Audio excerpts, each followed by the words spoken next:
So GB, let's talk about the masterclass. What do you want to tell the people that are interested in coming and all the details that you can share with us? Because I'm actually a little in the dark. I know some of your teaching methods, but this will be fun for me to kind of watch and see as well. Sure.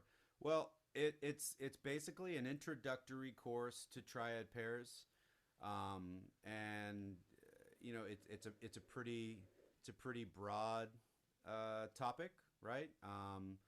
And this is just one class, so I'm going to take a pretty simplistic approach to it, starting with what I consider to be the most common and easily accessible and applicable pair, two major triads, a whole step apart. Um, and I will, I want to talk about uh, pattern building, good practice techniques for building these patterns, because that's what's helped me kind of really develop that sound, and get it into my playing to a point where I'm not playing. I mean, I will play patterns, but um, there's the math involved with it. I think it just, we're cutting down, 7 notes to six, so that's one less note that we have to worry about. Right. We're not necessarily dealing with chromaticism, although that's like another class on. All right, so now we're kind of dealing with this. It's a little vanilla-y sound, but you're going to be able to create shapes and melodies, that I hope are going to be accessible by kind of eliminating certain factors. Um, Could you share and maybe could you share like a tidbit of some of that yeah, some of that the idea of like how we would practice this or like some like best practice methods. Yeah, for sure, for sure. So we'll definitely spend some time. The in in order to do this, in order to do anything, we have to have our basics down. So if we're just dealing with major triads, we have to look at what the major triad is, right? It's 3 notes, 1, 3, 5 on a major chord, and there are 3 different versions of that: root position, first inversion starting on the 3, 3, 5, 1, and second inversion 5, 1, 3 at its most basic level. So I'll probably spend a little bit of time showing how I would go about practicing major triads, right? If I wanted to, I'll start in the middle of the horn to not kill everything, but I would practice them chromatically.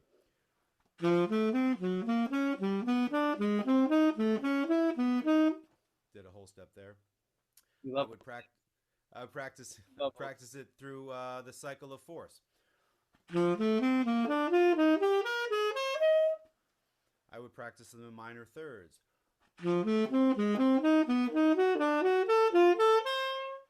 And already, by changing the different approach, or of the order in which you practice, this particular bit of information, you're going to be hearing music. That's the beauty of it. How about major thirds?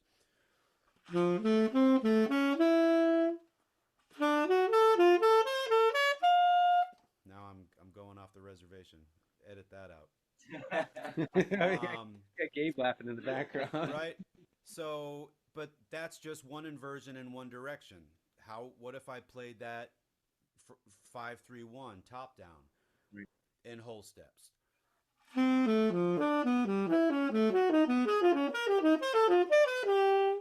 What if I change the direction? If I go up down?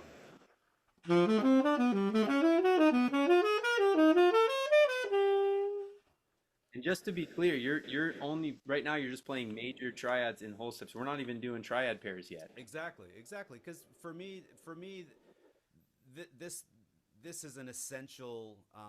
It's an essential. Yeah, it's a fundamental thing to get together. It is extremely important to have a firm understanding of triads, and to start before we start pairing them, right? Because you're gonna start pairing, and we have how many pairs? I tried to do the math, and it's I think it's 6. Is that There's right? 12 notes. I think it's 6 pairs, but you know, it equals 12 keys or whatever when you flip the order of them. It's the It's math. way too The much. math gets wonky. I This is feel like it's like in the millions. yeah. Anyway, but um, one of the things that I'm going to be really interested in teaching, which is something that I teach, no matter what the bit of information is, like we've talked about, up, up, down, down, up, down, and down, up, Yep.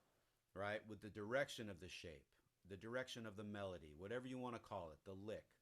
Mhm. Um, because you want to you don't want to play you want to play your licks the same way all the time or the patterns that you practice all the time. Now I was working in triplets. Another thing that I'm hoping to get into is all right, now we're dealing with 3 notes right here with a triad, and practicing your triplets is very important, right? That's a great way to start. But there's also a whole nother world of music that we can experience when we turn, you know, these 3 note groupings into fours when we go into the other chord. So for example, I'm going to pair a G major triad and an F major triad, the whole step below. And you could play this on a G7 chord, for instance. And this collection of notes is going to give you like a sus sound, right? Because of the C on the F major chord. So if I played it in triplets, 1, 2, 3,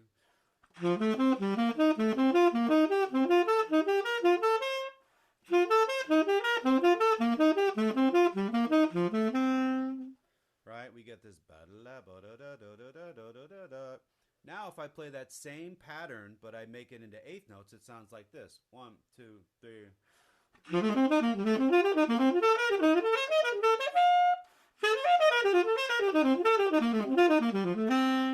Or those might have been 16th notes. Here I was expecting eighth notes to come out.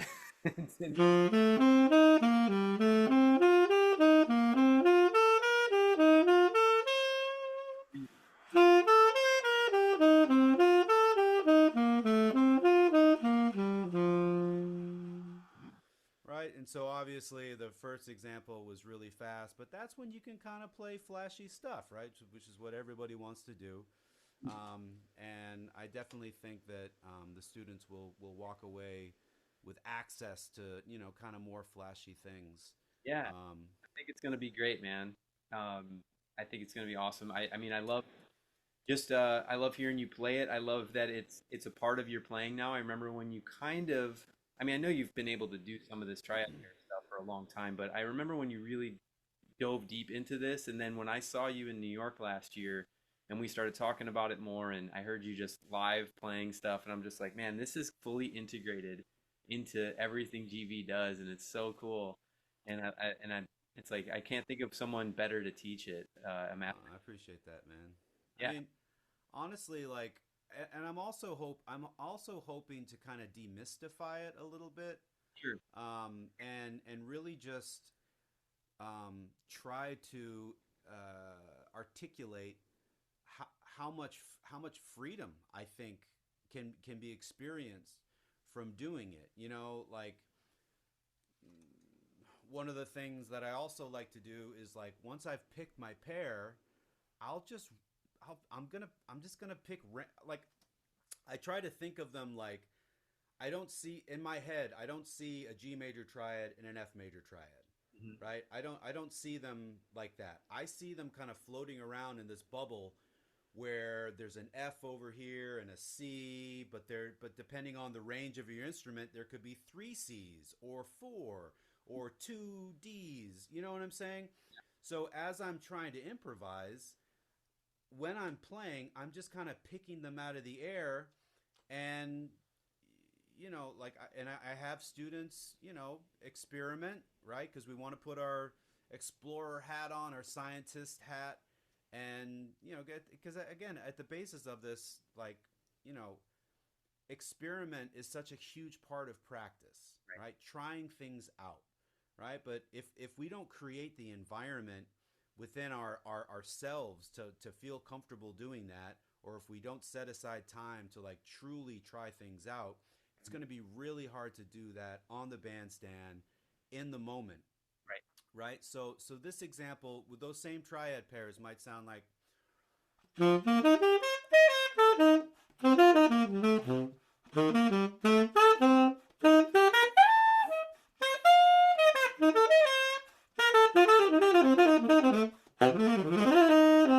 Right? And then what happened? Like I feel like I'm playing rhythmically more creative, Right. right? Because I can't play steady eighth note lines. It's going to sound a little funny. Maybe it would sound cool if I shed it for years and years.